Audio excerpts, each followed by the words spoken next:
Si tu veux pouvoir mener plusieurs vies, si tu veux pouvoir réussir tes side projects et pouvoir ainsi t'émanciper financièrement, donner du sens à ton existence, faire des choses qui comptent, voici dans cette vidéo des clés articulées autour de 8 points sur comment réussir son side project. Ne regarde surtout pas cette vidéo si tu veux pas changer. Allez, à tout de suite. Alors pourquoi est-ce qu'on fait des side projects? Pourquoi est-ce qu'on cherche à se lancer à son compte? Un side project permet d'obtenir une source d'autonomie financière, de pouvoir choisir la modalité par laquelle on gagne notre pain. Deuxième élément, le side project permet également d'atteindre une certaine plénitude, satisfaction, épanouissement. Souvent, on peut faire quelque chose qui compte indépendamment des modalités de d'autres personnes, dans l'optique de changer le monde comme on le souhaite. Dans les side projects, une des choses les plus importantes et les plus intéressantes, c'est qu'elle permet de pouvoir grandir. Grandir non pas comme une plante, mais grandir en termes de connaissances, grandir en termes d'expérience. Cependant, lorsqu'on est dans un side project, c'est l'occasion d'apprendre des nouvelles compétences, des nouveaux savoir-être, des nouveaux savoir-faire. Et là est l'intérêt. Enfin, les side projects sont l'occasion de trouver de meilleurs équilibres entre notre spiritualité, notre corps, notre intellect, nos sciences, ou bien entre nos responsabilités individuelles, familiales ou communautaires, ou encore entre nos engagements avec les gens, nos engagements avec Dieu ou les engagements avec la société. Les side projects sont vraiment un tremplin au changement dans la vie. Mais tout cela n'a de sens que si nos intentions dans chacune de ces dimensions, qui est d'être plus riche, d'être plus compétent, d'être plus équilibré, ou encore d'en apprendre plus, sont liées à la volonté de plaire à notre Créateur. Beaucoup de personnes pensent projet, pensent side projet, mais en réalité, ils sont dans une idée, ils sont dans une pensée. Donc on a déjà parlé dans notre intervention de comment on passe d'une idée volatile à une action. Ça passe d'une idée, une pensée, une volonté, une détermination, une action, avec quelques sous-étapes qu'on n'a pas citées. Et c'est ce qu'on appelle on passe de l'idéation à l'action. Et donc du coup, la notion en fait d'idée est totalement différente de la notion de projet. Alors qu'est-ce qui différencie les deux? Une idée, ça peut être quelque chose qui est totalement donc abstrait. À la différence, un projet, c'est un itinéraire clair où on va aller à un endroit précis, à un temps précis, avec un moyen précis, pour un but précis et une cible précise. Donc pour passer d'une idée à un projet, je vous présente la méthode SMART. C'est un ensemble des questions qu'il faut se poser sur notre projet pour pouvoir vérifier si notre projet répond aux critères SMART. Première question qu'il faut se poser, est-ce que notre projet est spécifique, mesurable ensuite, atteignable, pertinent et temporel? Et si on prenait maintenant par exemple une idée, j'aimerais bien partager mes compétences dans la productivité sur YouTube. Donc mon objectif, donc le premier moyen que je mets en œuvre, ça va être par exemple une fréquence. Je veux publier une vidéo par semaine. Deuxième chose, quels sont les objectifs que je veux atteindre? Les objectifs doivent être toujours accompagnés de quelque chose de quantifiable. Par exemple, si je veux marcher plus, ce n'est pas un objectif. Un objectif, c'est je veux marcher 15 km par semaine. Je peux quantifier en fait l'avancement de mon projet. Je peux faire un pas et dire j'ai fait un pas sur les 15 km que je dois faire par semaine. La troisième étape, c'est de pouvoir progressivement monter en puissance dans notre objectif de manière faisable. Dernier élément, toujours se poser la question, est-ce que je suis utile? Ok, ça va jusqu'à là? Dernière étape, souvent on oublie, mais on a besoin de poser dans le calendrier une date pour pouvoir se dire, voilà, à ce moment-là, je dois avoir atteint cet objectif. Et si c'est pas grave, j'ai pas atteint cet objectif, au moins à ce moment-là, je peux faire quoi? Je peux faire une itération, je peux réfléchir, je peux me dire pourquoi j'ai pas atteint, qu'est-ce que je dois déterminer comme nouvel objectif pour pouvoir, à la prochaine échéance, avoir progressé. Vous verrez qu'il n'y a jamais d'échec parce que vous êtes constamment en train d'avancer. Quels sont les mindsets intéressants à avoir lorsque on veut être capable de pouvoir et avoir une activité principale et s'engager dans une association et pouvoir commencer à développer son premier business? Il faut avoir le sens du sacrifice. Si le train-train quotidien, cette volonté de confort a une emprise sur vous, la première chose qu'il faut faire, c'est réussir à développer le sens du sacrifice. Le sport, la spiritualité est un grand moyen de pouvoir avancer dans le sens du sacrifice. L'engagement familial et l'engagement en général permet de pouvoir prendre goût au sens du sacrifice et de savoir que lorsqu'il y a un effort et qu'il est sincère et qu'il est destiné au Créateur, à ce moment-là, quel que soit le résultat, on sera toujours satisfait de ce que notre Seigneur pense de nous. Deuxième élément, c'est que même si on a le goût de l'effort, mais que notre objectif n'est pas noble, alors dans ce cas-là, ça ne sert à rien de commencer. L'intention est la chose qui donne à votre projet toute sa dimension. Si votre intention, elle est uniquement financière, elle est uniquement d'alimenter votre nefs et ne pas alimenter votre ruh, d'alimenter votre ego et de ne pas alimenter votre âme spirituelle, ici du souffle divin, alors dans ce cas-là, c'est voué à l'échec. Parce que par définition, vous allez chercher à trouver une récompense rapide, qui fait plaisir et qui est issue d'un monde éphémère. Et comme on l'a dit, c'est quelque chose qui demande du sacrifice. Donc le sacrifice, il ne sera jamais à vos yeux à la hauteur de ce que vous avez gagné. Donc n'hésitez pas à vous poser la question. Est-ce que mon side project, il est réellement, uniquement pour plaire à notre créateur? Comment est-ce qu'on augmente sa sincérité? Par exemple, tout ce qu'on fait seul en adoration, eh ben, on recommence au minimum la même quantité dans l'isolement. Comment est-ce qu'on pratique la sincérité? On donne de ce qu'on aime. Comment est-ce qu'on pratique notre sincérité? On demande constamment à Dieu de nous aider.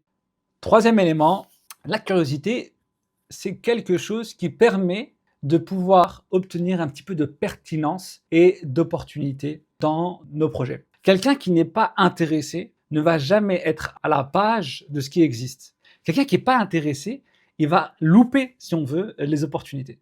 Donc, n'hésitez surtout pas à fouiller, à vous intéresser, à vous questionner, à développer votre esprit critique. Ça permet de pouvoir tomber sur des opportunités. Et c'est comme ça qu'on développe sa capacité à générer des projets qui fonctionnent. Enfin, il y a un élément qui rejoint les deux premiers cités, donc le sacrifice et l'objectif, c'est la patience et la résilience. On a un bol d'endurance. Le problème, c'est que quand je mets une seule activité dans ce bol, on a l'habitude qu'elle est à la place et qu'il n'y a pas de stress de gestion.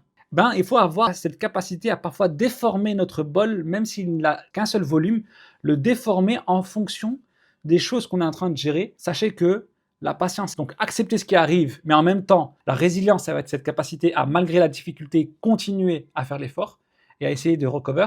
C'est la clé sous-jacente à tous ces états d'esprit, à toutes ces manières d'être. Pour qu'un projet réussisse, comment on va faire, c'est important, mais avant d'en arriver là, j'aimerais parler de qui on est. Lorsque Dieu il t'offre sa bénédiction dans les bienfaits qu'il t'a donnés, alors dans ce cas-là, 1 plus 1 égale 11. Mais il y a réellement quelque chose qui existe, c'est la baraka. Ça ne veut pas dire que ça va être facile, mais la baraka, elle fait que tu pousses les portes et les portes, elles avancent. Mais pour obtenir la baraka, il faut payer le prix. La première chose, il ne faut jamais s'approcher de quelque chose qui déplaît à son créateur. Quand on est dans une situation où on a un doute, on s'éloigne.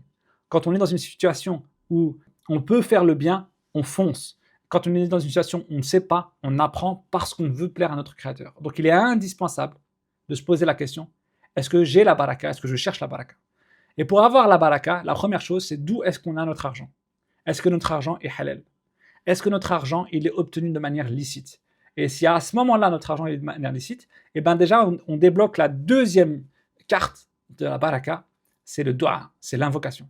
Parce que si on n'a pas l'argent licite, eh ben nos invocations ne sont même pas écoutées. Donc du coup, avoir de l'argent halal, faire des invocations.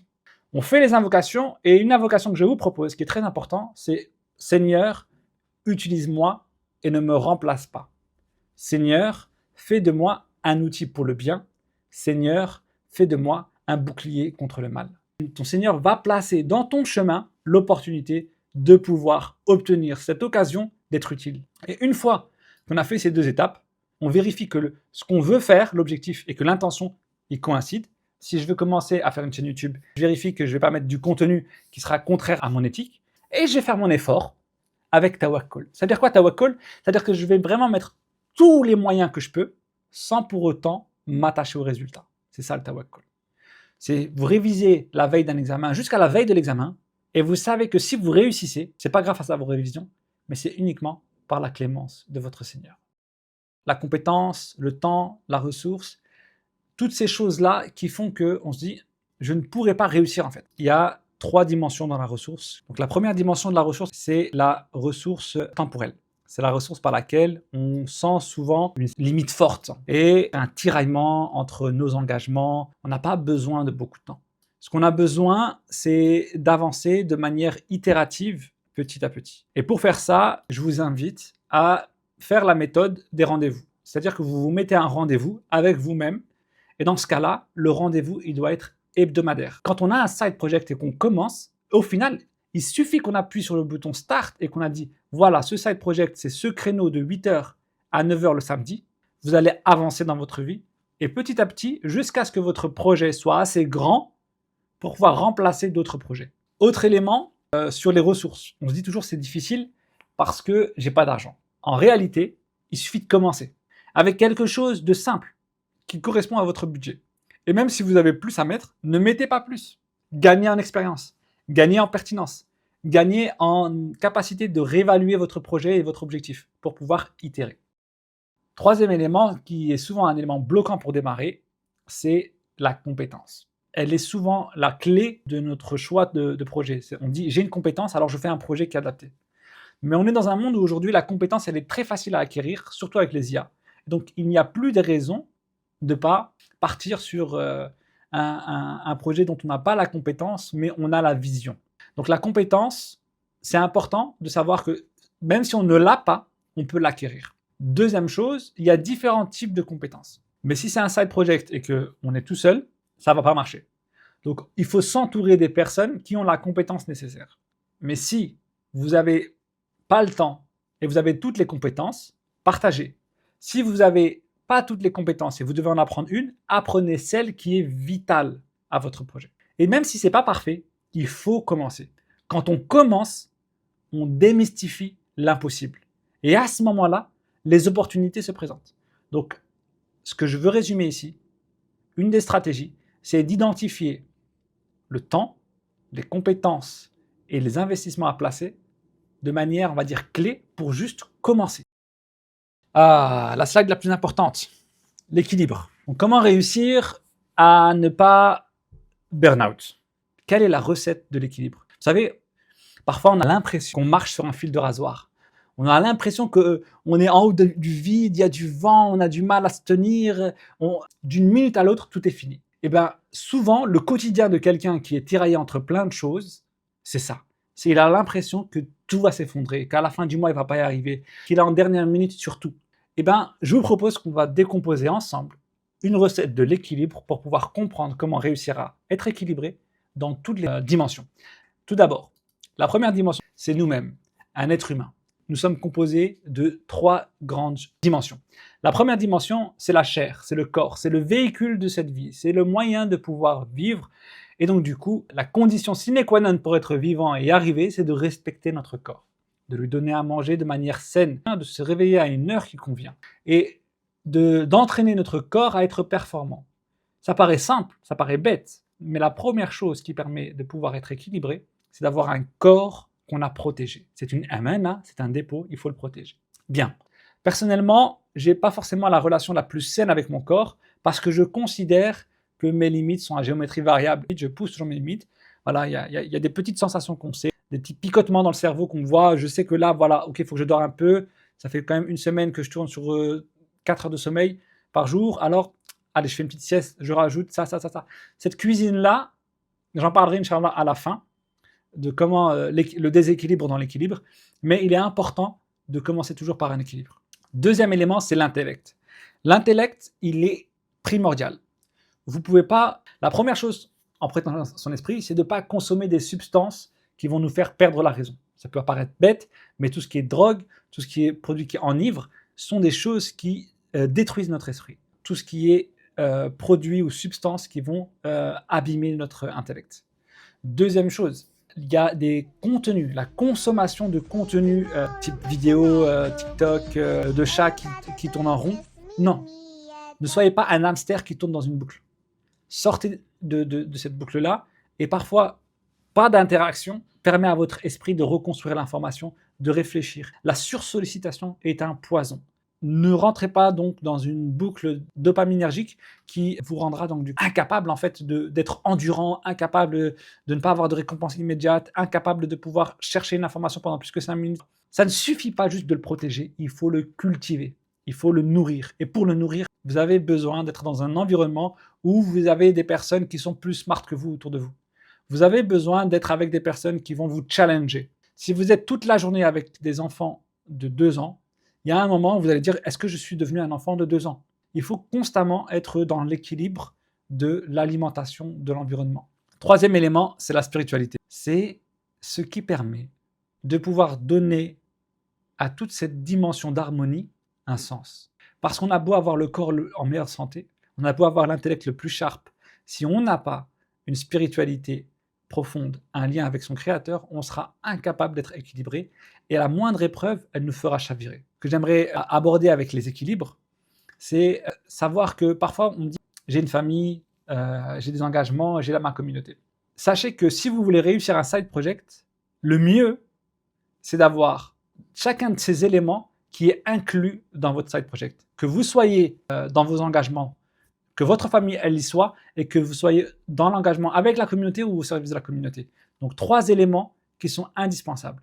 Mais jamais, il faut que vous ayez un déréglage. Par exemple, si vous prenez une responsabilité dans votre side project et vous commencez à perdre de votre capacité à gérer vos responsabilités dans la famille, à ce moment-là, on risque gros. Donc, restez toujours vigilant sur l'équilibre qu'il existe entre les responsabilités personnelles, familiales et communautaires. Et le dernier, dans le cercle des responsabilités, c'est un moyen, si on veut, de pouvoir réussir à commencer. On m'a posé une fois la question de Omar, comment est-ce que tu trouves cette énergie? Maintenant que tu as trouvé un projet, comment ça se fait que tu arrives à rester régulier? En fait, être régulier tout seul, c'est très difficile. Et je vous invite avant tout à prendre un frère, une sœur, un ami, quelqu'un avec vous par projet et lui dire, écoute, là j'ai le projet de changer mon corps et de retrouver la forme. Je te propose que tous les samedis à 10h, on est au parc ensemble. Qu'il pleuve, qu'il tonne, quoi qu'il arrive, il faut que tu sois avec moi. Deuxième type d'exemple, j'essaye de retourner à la mosquée et d'être un engagement dans ma prière, en collectivité. Je prends quelqu'un avec moi, on essaye de le faire à deux, avant d'arriver à maintenant, je vais rajouter, j'ai mon engagement de Asr avec un tel, je vais prendre l'engagement tout seul. Ça va être une petite secret entre moi et Dieu. Et à la fin, lorsqu'on a passé ces 2 étapes, la première chose, on prend un engagement avec quelqu'un qui nous aide à le retenir. La deuxième étape, on prend des engagements avec Dieu. La troisième étape, on prend des engagements personnels. Et c'est à ce moment-là où on est facilement en train de respecter les engagements qu'on se donne, les objectifs qu'on se donne, même si on est tout seul. Et c'est là où on est en mode machine. Donc voilà la recette des 3 équilibres. Mais ces 3 équilibres ne sont pas parfaits. Pour pouvoir réussir à faire des choses, parfois, pour pouvoir sortir du trou, d'arrêter la procrastination, de commencer un projet, il faut parfois casser l'équilibre. Peut-être peu dormir pendant une semaine, en faisant un peu violence à son corps, ou bien être un petit peu violent intellectuellement en avalant des livres. On a besoin de faire ce petit sprint, mais pour faire ce petit sprint, il faut qu'on ait construit en amont un ensemble de routines stables, un ensemble d'éléments durables. Cette stabilité qu'on a obtenue avec cet équilibre. Une fois que vous avez fait votre sprint, vous êtes légèrement déséquilibré, vous revenez immédiatement à l'équilibre. Et c'est itératif. On a un sprint, on sort de l'équilibre, on revient à l'équilibre. On est indisponible pour les parents pendant quelques temps, on revient. On est indisponible pour les enfants, on revient. On a disparu de la communauté, on revient. Mais jamais pendant plus d'une certaine durée. Ça dépendra des gens, 1 semaine, 2 semaines, et là, comment commencer mon projet. Et aujourd'hui, la méthode que je vous propose, c'est la méthode du MVP. Donc la méthode du MVP, c'est quoi? C'est on a un projet, on commence immédiatement. Quelqu'un a une idée de projet et comme ça, je prendrai son idée. Moi, j'ai une idée, c'est développer des services en Mauritanie dédiés à la diaspora lorsqu'elle arrive. Donc tu veux faire une prestation de type service rapatrié, c'est ça? Tu veux faire de l'hôtellerie, conciergerie, location de voiture. En gros, tu veux faire de la prestation tout en un. Voilà, c'est ça. Donc toi, en réalité, tu es l'homme du terrain. Le Mauritanien qui vient, qui ne connaît pas la Mauritanie, il n'a pas les contacts. Toi, tu permets de mettre les gens en contact avec des gens sûrs, que tu garantis. Tout à fait, c'est clair. Ça marche? Donc la première étape, Exactement. Internet. Donc si j'étais à ta place, la première étape, la première chose que je ferais, je commence à accueillir des gens sur le monde du privé. Donc je contacte sur mes réseaux ou quoi, que j'accueille gratuitement. Quiconque vient en Mauritanie, je vous accueille, vous êtes les bienvenus. Ahlan wa sahlan. Et tu commences à être un ambassadeur de la Mauritanie. Donc la première chose que tu vas faire, c'est commencer à accueillir ton premier invité. Tu vas identifier les épreuves que tu vas avoir. Tu vas dire, ah, le problème, c'est qu'il n'y a pas Google Maps. Et moi, je donnais au client la voiture. Ok, à partir de maintenant, je sais qu'il faut mettre un chauffeur. Donc la deuxième fois que tu fais une prestation, tu rajoutes un chauffeur. C'est plus une option. Tu vois qu'ensuite, ça commence à marcher 1 fois, 2 fois, 3 fois. Ça fait le 5e client, ça se passe bien. À ce moment-là, on est arrivé à l'étape numéro 4. C'est ce qu'on appelle le MVP, le Minimum Viable Product. Tu as le produit minimum pour pouvoir fonctionner. C'est-à-dire que tu as la première chose que tu es serein de pouvoir la vendre. Une fois que tu as ce minimum produit, tu vas commencer à regarder qu'est-ce qu'il y a autour de toi, quelle est la valeur de ce que propose ta concurrence, quelle est la pertinence de ton produit, et tu vas dire, ben moi, au vu du marché, au vu de ce que les gens sont prêts à payer, voilà ce que je propose. Mais qu'est-ce qui se passe? Au bout de X temps, de X clients, de X itérations, tu reviens à quoi? Tu vas réidentifier des nouveaux challenges et tu vas à nouveau créer un nouveau MVP, donc à nouveau créer un nouveau produit.